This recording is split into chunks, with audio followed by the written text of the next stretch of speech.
সবাইকে আজকে অনেকদিন পরে হচ্ছে পোলাও খেতে ইচ্ছা করতেছে। এর জন্য চিন্তা করলাম একটু ডিফারেন্ট টাইপে কিভাবে পোলাও রান্না করা যায়।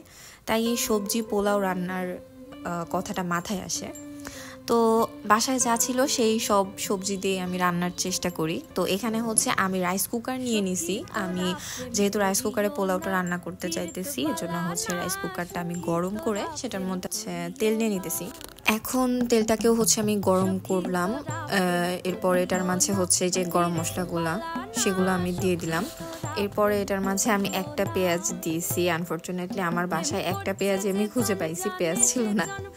যাই হোক, তো আমি এই সবগুলো ভালো মতো একটু নেড়ে গরম করে নিতেছি, ভেজে নিতেছি আসলে।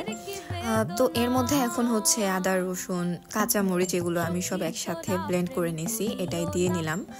তো এখন ভালো মতো নেড়ে এটার মধ্যে হলুদ গুঁড়া, মরিচ গুঁড়া, তারপর হচ্ছে লবণ, ধনিয়া গুঁড়া, জিরা গুঁড়া এগুলো হচ্ছে দিয়ে ভালো মতো মিশে সেটা হচ্ছে একটু ভালোভাবে কুক হতে দিব। ঢাকনা দিয়ে ঢেকে দিছি। তো মশলাটা ভালোভাবে কুক হয়ে গেছে। তো এখন এটা একটু নেড়ে এটার মধ্যে হচ্ছে যে সবজিগুলো আমি কেটে রাখছি সব সবজি আমি দিয়ে দিব। সবজিগুলো ভালোভাবে হচ্ছে মিক্স করে নিব মশলার সাথে। এরপর একটু ঢাকনা দিয়ে কিছুক্ষণ ঢেকে রেখে দিয়েছিলাম আমি। তো এখন একটু নাড়াচাড়া করে আমি যে পোলার চালটা হচ্ছে এখানে চিনি গুঁড়া চাল আমি দিছি। তো চিনি গুঁড়া চালটা আমি ভালোভাবে ধুয়ে ঝরতে দিছিলাম।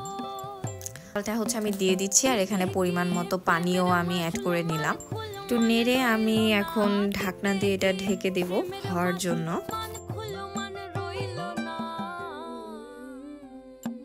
এখন আমি এটাতে হচ্ছে কিছু পেঁয়াজ ফুল দিয়ে দিব, যেটা আমার কাছে খুবই পছন্দর। পোলাও এখনো হয় নাই, তাই হচ্ছে আমি নেড়ে চেড়ে আবার হচ্ছে ঢাকনা দিয়ে এটা হওয়ার জন্য রেখে দিব।